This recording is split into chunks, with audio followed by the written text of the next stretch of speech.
আপনার নামের প্রথম অক্ষর বলবে আপনার অর্থভাগ্য কেমন।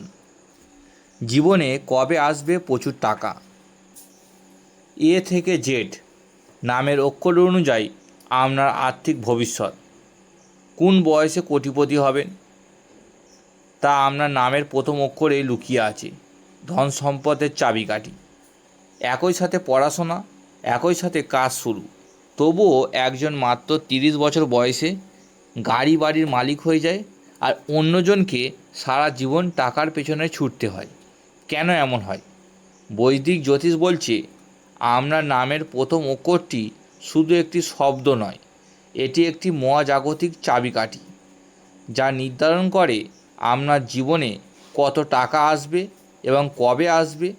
আপনার অর্থভাগ্য কি রাজকীয় নাকি সংগ্রামময়?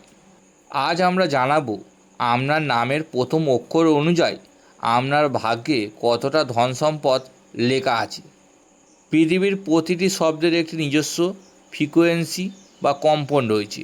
বৈদিক সংখ্যাতত্ত্ব এবং জ্যোতিষশাস্ত্র অনুযায়ী আপনার নামের প্রথম অক্ষরটি সরাসরি মহাকাশে কোনো না কোনো গ্রহের সাথে যুক্ত।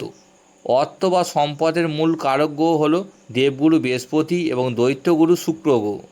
যখন আপনার নামের ভাইব্রেশন এই গ্রহগুলোর সাথে মিলে যায়, তখন জীবনে গজলক্ষ্মী রাজযোগের মতন শক্তিশালী ধনযোগ তৈরি হয়।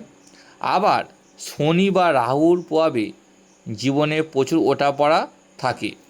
চলুন জেনে নিই আপনার নামের অক্ষর আপনার ব্যাংক ব্যালেন্স নিয়ে কি বলছে। শুরুতে কথা বলবো সেই মানুষদের নিয়ে যাদের নাম এ, এস অথবা এম অক্ষর দিয়ে শুরু হয়। সংখ্যাতত্ত্ব এবং বৈদিক জ্যোতিষ অনুযায়ী এই অক্ষরগুলোর উপর সূর্য, মঙ্গল এবং বৃহস্পতির দারুণ প্রভাব থাকে। এই নামে মানুষরা জন্মগতভাবে লিডার বা নেতা। এরা অন্যের অধীনে সামান্য বেতনে চাকরি করতে পছন্দ করে না। এদের স্বপ্ন থাকে আকাশ ছোঁয়া। এদের জীবনে টাকা আসে খুব দ্রুত, বিশেষ করে 28 থেকে 32 বছর বয়সের মধ্যে এরা বড় কোনো আর্থিক সাফল্য পান। এ নামে মানুষরা ব্যবসায় প্রচুর উন্নতি করেন। এজ নামে মানুষরা অত্যন্ত বুদ্ধিমান হন এবং নিজেদের জ্ঞান বা স্কিল দিয়ে প্রচুর অর্থ উপার্জন করেন। আর এম নামে মানুষরা হঠাৎ করেই জীবনে বড় কোনো সুযোগ পেয়ে যান। এদের একটাই সমস্যা, এরা টাকা জমাতে পারে না। শখের পেছনে বা মানুষকে সাহায্য করতে গিয়ে এদের প্রচুর টাকা খরচ হয়ে যায়। এদের উচিত আয়ের একটি নির্দিষ্ট অংশ চোখ বন্ধ করে সঞ্চয় করা। এবার আসছি তাদের কথায় যাদের ইংরেজি অক্ষর পি, আর অথবা টি অক্ষর দিয়ে শুরু হয়। এই অক্ষরগুলো সরাসরি শনিদেব এবং রাহুর সাথে সংযুক্ত। এই নামের মানুষদের জীবন কখনোই সহজ হয় না। এদের জীবনের প্রথম ভাগে অর্থাৎ 25 থেকে 28 বছর বয়স পর্যন্ত প্রচুর আর্থিক সংগ্রাম করতে হয়। এরা যা চান তা সহজে পান না, কিন্তু শনিদেব যখন এদের উপর প্রসন্ন হন তখন এদের আর পেছনে ফিরে তাকাতে হয় না। 35 বছর বয়সের পর থেকে এদের জীবনে রাজযোগ শুরু হয়। আর নামে মানুষরা জীবনে প্রচুর প্রপার্টি বা জমি জমার মালিক হন। পি নামে মানুষরা যে কোনো ক্রিয়েটিভ ফিল্ডে বা টেকনিক্যাল কাজ থেকে প্রচুর টাকা পান। আর টি নামের মানুষদের জীবনে 35 থেকে 42 বছরের মধ্যে এমন একটি টার্নিং পয়েন্ট আসে যা তাদের কোটিপতি বানিয়ে দেয়। আপনাদের জীবনে কখনো শর্টকাট বা শেয়ার মার্কেট, লটারি থেকে দ্রুত বড়লোক হওয়ার চেষ্টা করা উচিত নয়। কর্মই আপনাদের ভাগ্য। এবার আসি যাদের নাম বি, সি, ডি অথবা ইংরেজি ই অক্ষর দিয়ে শুরু হয়, তবে মনোযোগ দিয়ে শুনুন। এই অক্ষরগুলো পরিচালিত হয় বুধ এবং শুক্র গ্রহের দ্বারাই। এই নামে মানুষদের অর্থের অভাব জীবনে খুব একটা হয় না। এরা অত্যন্ত হিসাবি এবং টাকা কোথায় ইনভেস্ট করলে লাভ হবে সেটা এরা খুব ভালো বোঝেন।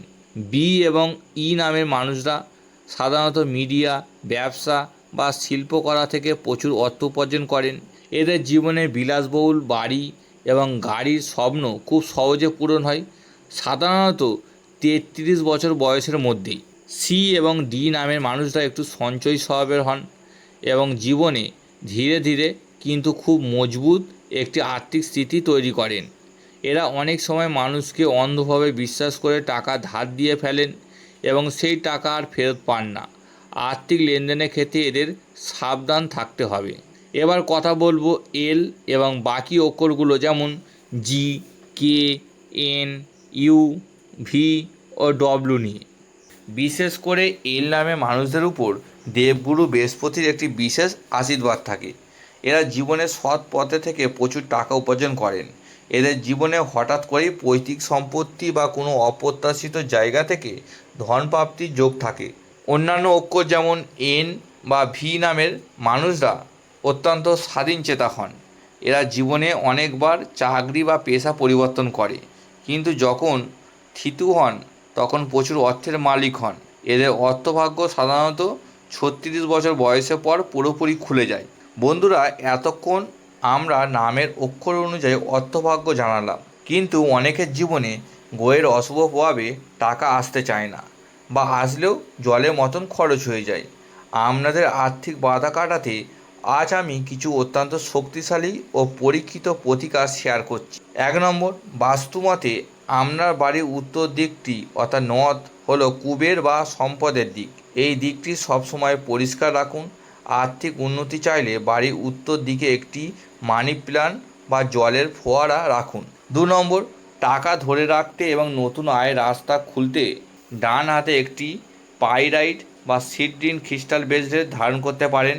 একে মানি ম্যাগনেটও বলা হয়। 3 নম্বর, প্রতিদিন সকালে স্নান সেরে মা লক্ষ্মীর সামনে ঘিয়ের প্রদীপ জ্বালিয়ে অত্যন্ত ভক্তিভরে 108 বার ওম সিং হিং সিং কমলে কমলায়ে প্রসিদ প্রসিদ সিং হিং সিং ওম মহালক্ষ্মী নমো মন্ত্রটি জপ করুন। বন্ধুরা, নামের অক্ষর থেকে আমরা একটি সাধারণ ধারণা পাই ঠিকই, কিন্তু জীবনে কবে প্রকৃত আর্থিক সাফল্য আসবে তা নির্ভর করে আপনার ব্যক্তিগত জন্মছক গ্রহের সঠিক অবস্থানের উপর।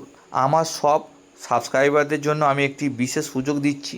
আপনারা যারা একদম বিনামূল্যে নিজেদের জন্মছক বিচার করাতে চান এবং জানতে চান আপনাদের জীবনে কবে আর্থিক সফলতা আসবে, তারা এক্ষুনি কমেন্ট বক্সে আপনাদের সম্পূর্ণ নাম, জন্ম তারিখ এবং জন্মস্থান লিখে জানান। আমি প্রত্যেকটি কমেন্ট পড়ব এবং সম্পূর্ণ বিনামূল্যে আপনাদের জন্মছক বিশ্লেষণ করে সঠিক গাইডেন্স দেওয়ার চেষ্টা করব। আজকে ভিডিওটি আপনাদের কেমন লাগলো, আপনার নামের প্রথম অক্ষর কী এবং কথাগুলো কতটা মিলেছে তা কমেন্ট করে অবশ্যই জানাবেন। ভিডিওটি ভালো লাগলে লাইক দিন এবং পরিবার ও বন্ধুদের সাথে প্রচুর পরিমাণ শেয়ার করুন। চ্যানেলে নতুন হয়ে থাকলে এমনই আরও জ্যোতিষ ও প্রেডিকশানের ভিডিও পেতে এখনই সাবস্ক্রাইব করে বেল আইকনটি অল করে রাখুন। সবাই খুব ভালো থাকবেন, সুস্থ থাকবেন এবং আর্থিকভাবে সমৃদ্ধি হন। নমস্কার।